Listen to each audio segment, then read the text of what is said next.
Yeah. World peace, duh. Woo! I think we need a content warning for this episode, and I'm not sure exactly how to do those. So this is my best bet. There will be talk of clowns.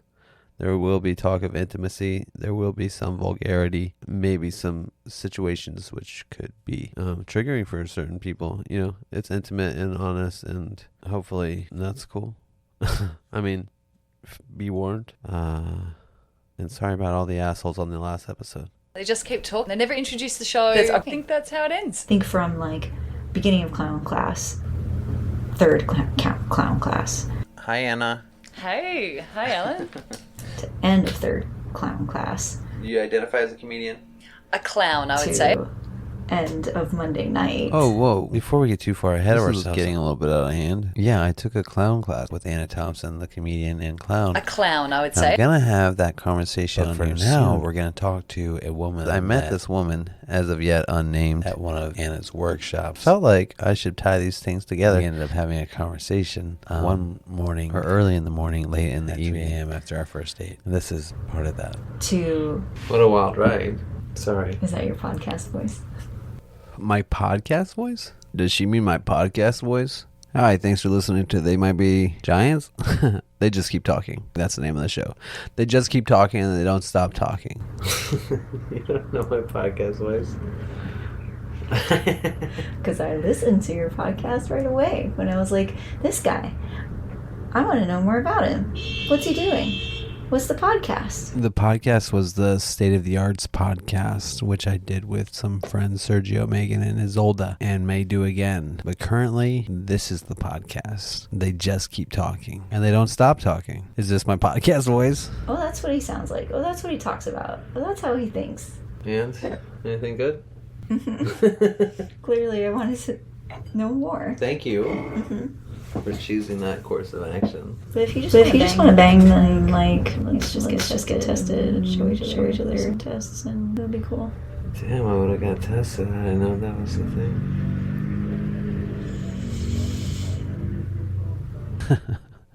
No. Apparently, I'm going to jump in here a little bit more than I thought I was. In about 2 seconds, I'm going to ask this woman why she's sighing so heavily. And I know why this woman's sighing right now.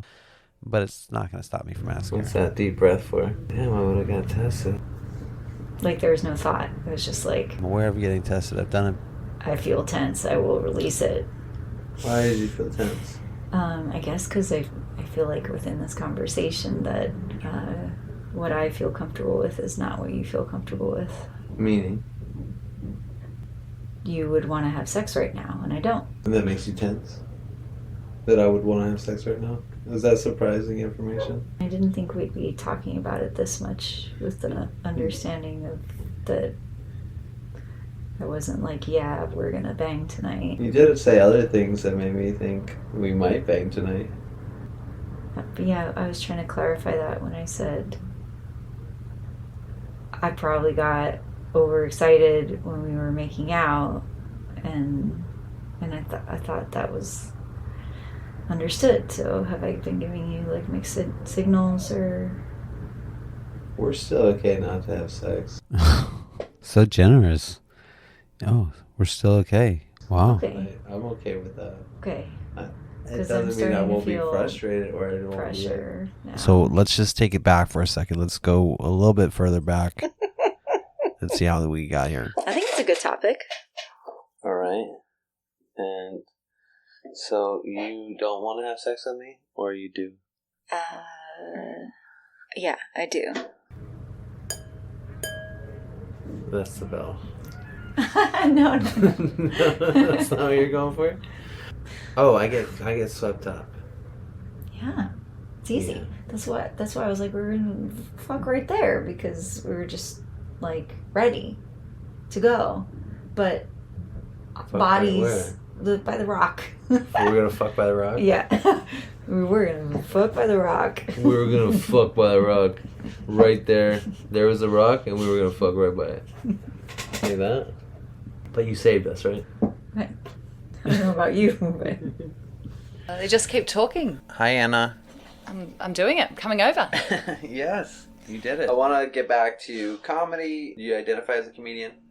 A clown, I would say. I think clown? Comedian, yes, I guess, but most people think stand-up when they think, and I'm just so far from stand-up that I don't tend to use the word. Sometimes even comedy, people think stand-up.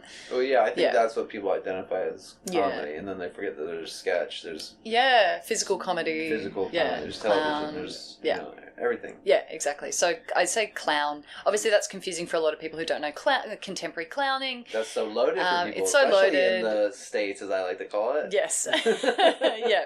So then I have to go through I don't do birthday parties. I do wear a nose sometimes. I do paint my face, but not as a clown face. I don't wear big shoes, And even physical comedy, I think it's really a bit abstract for people. So people are just like, what does that mean? So until you start talking about, maybe some slapstick style, like Three Stooges, or particular comedians that people know, physical comedians like Charlie Chaplin, or Well, I was watching the oh my god, the podcast Limitless or something like that, or it's the three actors who have a podcast, and they were doing, it's like Will Arnett, it's the guy from Will and Grace, and the guy from Ozarks. I don't know. I'm quite bad with names. Anyway, I'm going to re-record this eventually and just put all their names in. Smartless with Will Arnett, Jason Bateman, and Sean Hayes. Perfectly. But I was watching their tour of their podcast, so they were like filming it for HBO or something like that. Smartless on the Road, when they did their television show on Max. And they introduced Conan O'Brien as a clown. Oh yeah, that's what we're talking about. Here's how the show would work. They would each bring a guest to a different show, or one person bring a guest, and then the other two wouldn't know who it was, so they got to introduce them. So they're talking about Conan O'Brien as a clown, and I was just like, I hadn't really clicked that before, and seeing that, I was like, oh yeah, he is a clown. That is his whole persona is that, and but it's not in the way that people would think. And so I think that made it easier for me to be clown is part of my identity, right? I think of it as sometimes I compartmentalize it. It's like, oh, that's something I'm able to do and pick up. I think you're an absolute clown. Yeah. Yeah. When you say it, I'm like, oh, you think so?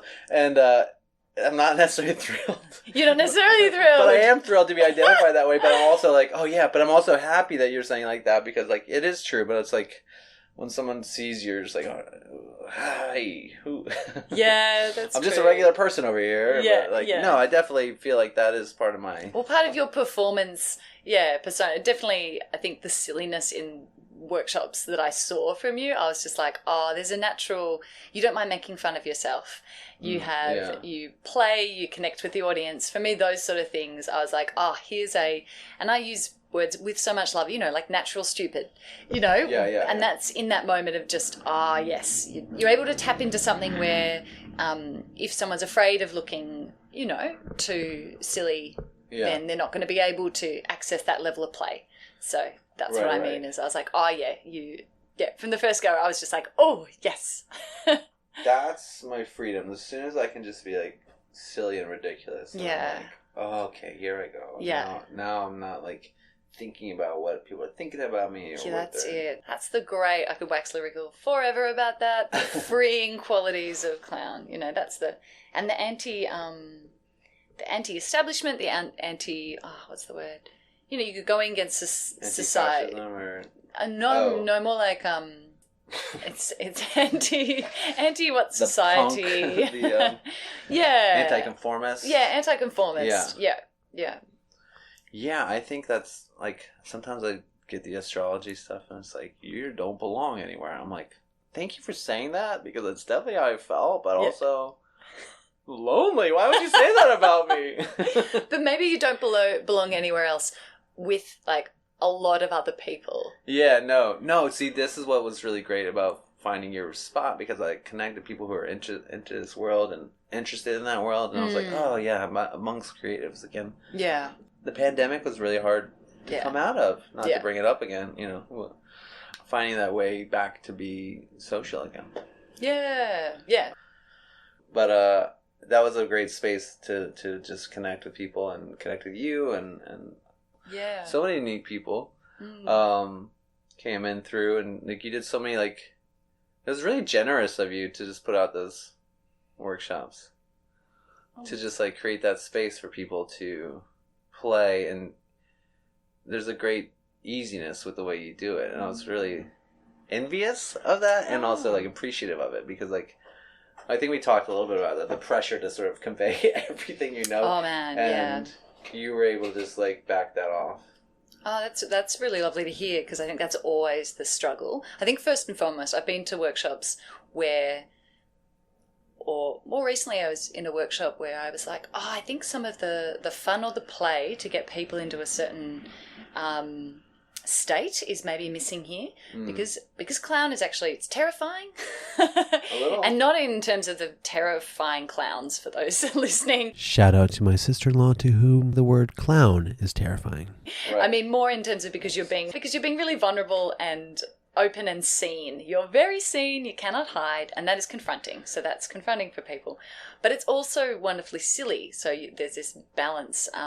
But yeah, we spoke about trying, as a teacher, what I find is wanting people to sort of, I think, get it, or I had that pressure on myself, and it's just like, okay, Anna, how long have you been doing this for? About 10 years. Right.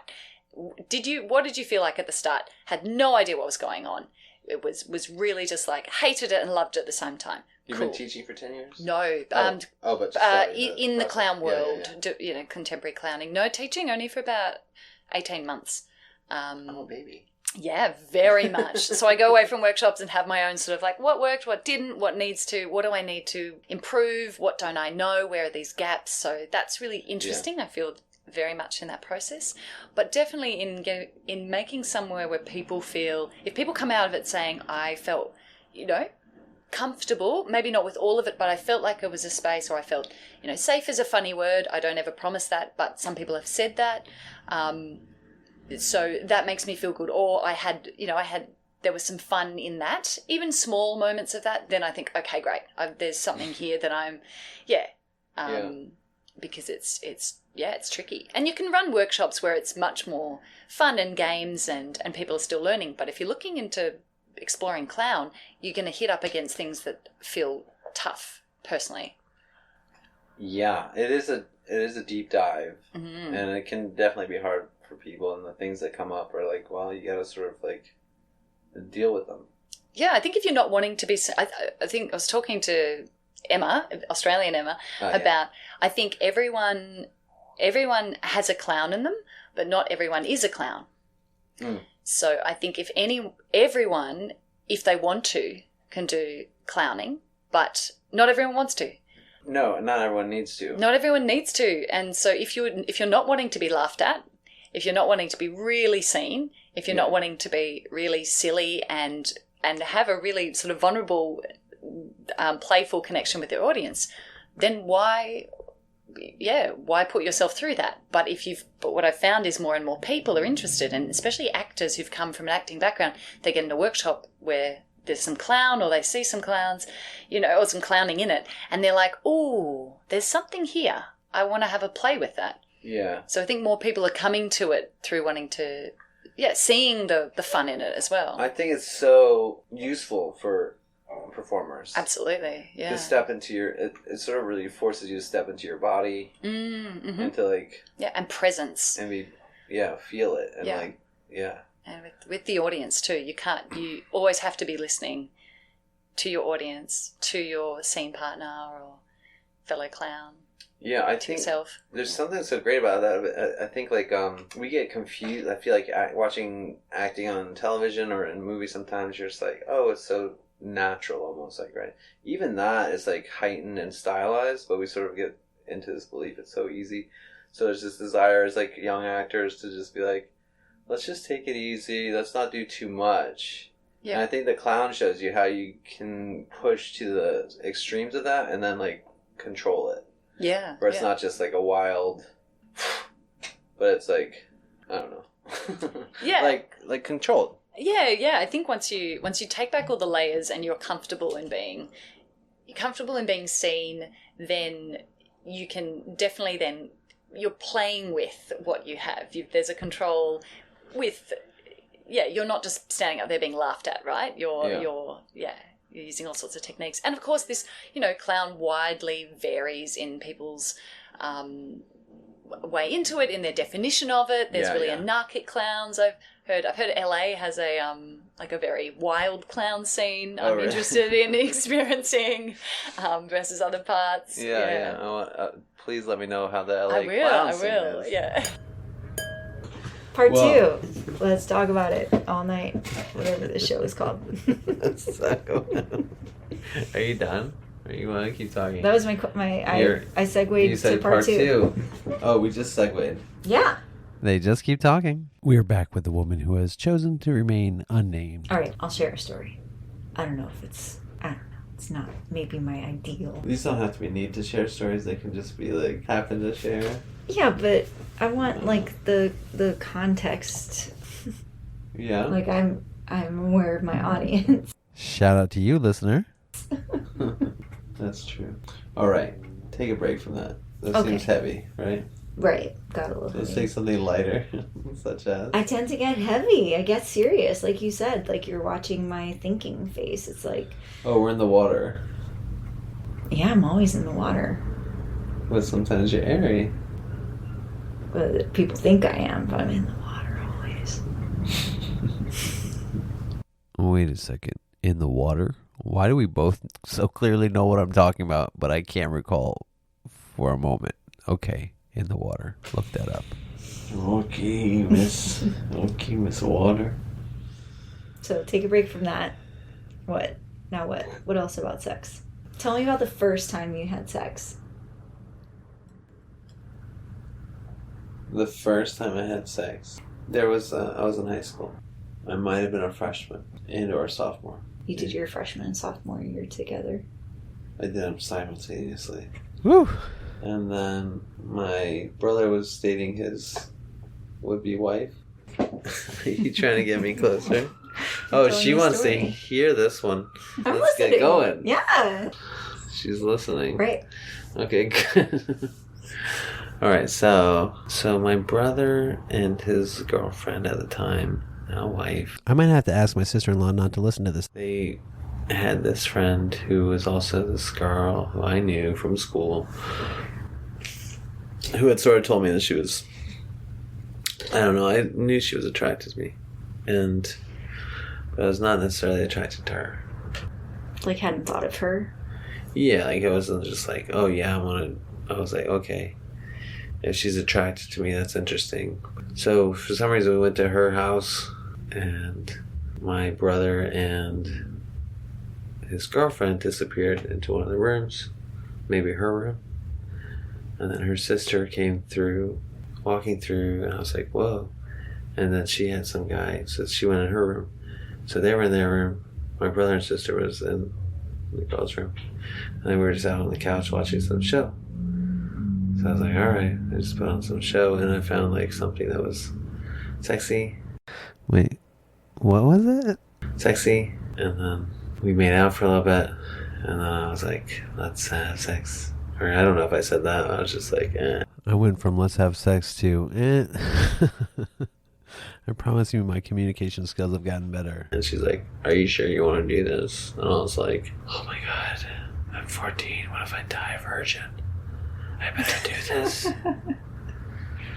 And so I was like, yeah. I woke up with regrets. Oh. Well, I don't know if I woke up with it. It's very short. And then I was kind of like, turn my back. And we had these like 2 couches together. And then I woke up and my brother's like, whoa, so you did that? And I was like, oh, leave me alone. I gotta go. And all I wanted to do was leave. And I think we had like breakfast in the morning. And I was just like, feeling shame, guilt, and everything. It's not great. And that look of pity or whatever is on your face. What is that? So what I'm wondering is, why did you feel shame or guilt? Do you know now? It just felt like, the shock, I don't know, I didn't feel like connected to that person. And in that way, and I didn't feel like this was a pathway to anything. And I just felt like I wanted to withdraw. And yeah, there was no intimacy prior, really. I was just kind of like, this might be my time. My time to have sex. I might die any day. Before I die. I don't know why I thought that. Who knows? Maybe it even stopped me from dying. Did you feel like she had any kind of expectation after? Maybe if I didn't have sex at that moment, I would have died. the next morning? I don't know that she felt expectation. All for the best, I guess. I had guilt for like not wanting to be there anymore. I had guilt for wanting to disappear and not knowing how to relate to her. I felt shame that my brother knew immediately. And so, in a way, I don't know, I felt like letting everyone down or something. Or I'm literally picturing the last, like, high school scene in a movie. Like, just the house of whatever that setting was. And, like, movie high school scenario of, like, people in different rooms. The couch.